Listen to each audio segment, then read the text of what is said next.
Hello दोस्तों, आज हम इस वीडियो में बात करने वाले हैं रिलायबिलिटी सेंटर्ड मेंटेनेंस के बारे में। रिलायबिलिटी सेंटर्ड मेंटेनेंस एक important and modern types of maintenance techniques है। ज़्यादातर इंडस्ट्री में क्रिटिकल मशीन्स के लिए रिलायबिलिटी सेंटर्ड मेंटेनेंस का अप्रोच किया जाता है।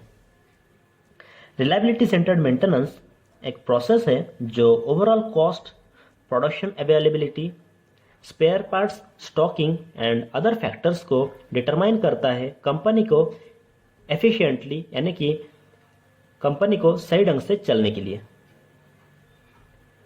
इसमें बजाय इक्विपमेंट के फंक्शंस को प्रिजर्व किया जाता है, इक्विपमेंट के फंक्शंस को संरक्षित किया जाता है। Reliability centred maintenance schedule maintenance plan को डेवलप करने के लिए यूज किया जाता है जो accepted level of operability, risk, efficient and cost effective हो।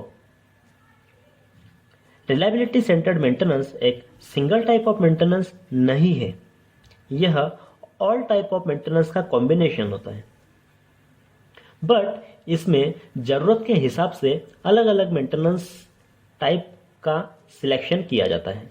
रिलायबिलिटी सेंटर्ड मेंटेनेंस को स्टार्ट करने के लिए फर्स्ट स्टेप होता है किसी भी एक क्रिटिकल मशीन को लिया जाता है और उस पर डीप एनालिसिस किया जाता है 7 क्वेश्चन के दौरान, जिसमें फर्स्ट क्वेश्चन होता है what is equipment purpose and performance standard. उसका पर्पस क्या होता है और परफॉर्मेंस स्टैंडर्ड क्या होता है। सेकेंड क्वेश्चन होता है what way does it fail to perform its function. किस तरह से मशीन अपना काम करना बंद कर देता है। थर्ड क्वेश्चन में पूछा जाता है what events are the causes of failure. Machine का फेलियर के पीछे क्या कारण है, किस वजह से मशीन फेल होता है। Fourth question what happen when each failure occur. जब मशीन में फेलियर होता है तो एक्चुअल में क्या होता है मशीन में। Fifth question how does it impact on the system. जब मशीन फेल हो जाता है, बंद पड़ जाता है, तो ओवरऑल सिस्टम के ऊपर क्या प्रभाव पड़ता है। एग्जाम्पल के साथ देखें तो अगर आपका मशीन बंद पड़ गया तो प्रोडक्शन बंद हो जाएगा, लाइन बंद हो जाएगा, डिस्पैच बंद हो जाएगा, लोग बैठेंगे, इस तरह से अलग अलग प्रॉब्लम हो जाएगा। तो फिफ्थ क्वेश्चन में यही पूछा गया है। सिक्स्थ क्वेश्चन में पूछा जाता है What can be done proactively to prevent or minimize the impact of failure? Failure के इम्पैक्ट को रोकने के लिए या फिर कम करने के लिए क्या किया जा सकता है। सातवें क्वेश्चन में पूछा जाता है What action must be taken if suitable preventive task cannot be found? अगर फेलियर होने के बाद क्या करना है वो पता नहीं है, इस कंडीशन में क्या करना चाहिए। इन सारे क्वेश्चन के आधार पर अलग अलग मेंटेनेंस प्रोसीजर को चूज किया जाता है depending on the nature of problem and failure.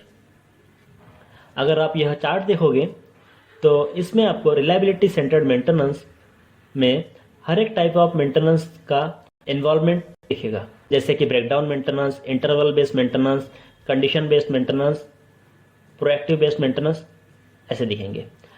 Problem के नेचर के हिसाब से अलग अलग डिवीजन में कैटेगराइज किया गया है, जैसे कि जो नॉन क्रिटिकल हो, इनकॉन्सिक्वेंशियल हो, अनलाइकली टू फेल हो, रिडंडेंसी हो, जो आसानी से रिपेयर कर किया जा सके, कम समय में किया जा सके, जिसका प्रोडक्शन के ऊपर कोई इम्पैक्ट नहीं होने वाला है, वह ब्रेकडाउन में कवर किया जाता है। और जो सब्जेक्ट टू वियर होता है, कंज्यूमेबल पार्ट्स, जो नेचुरली जो खराब हो जाता है पार्ट्स, वह प्रिवेंटिव मेंटेनेंस में कवर कर लिया जाता है। कंडीशन बेस्ड मेंटेनेंस में रैंडम फेलियर पैटर्न्स और पीएम इंड्यूस्ड मेंटेनेंस को कवर कर लिया जाता है। और प्रोएक्टिव बेस्ड मेंटेनेंस में आरसीएफए यानी कि रूट कॉज फेलियर एनालिसिस किया जाता है। Second, failure mode effect analysis किया जाता है और एक्सेप्टेंस टेस्टिंग भी किया जाता है, यानी कि इसमें कुछ टेस्टिंग किया जाता है, जैसे कि oil analysis, thermography, vibration analysis, इस तरह का टेस्ट वगैरह किया जाता है। आई होप आपको यह रिलायबिलिटी सेंटर्ड मेंटेनेंस क्या होता है वह समझ में आया होगा। अगले वीडियो में मैं आपको reliability centred maintenance and general maintenance का डिफरेंस क्या होता है वो आपको बताऊंगा। तो अगर आपको वीडियो अच्छा लगा तो वीडियो को लाइक कर दे, चैनल को सब्सक्राइब भी कर दे। धन्यवाद।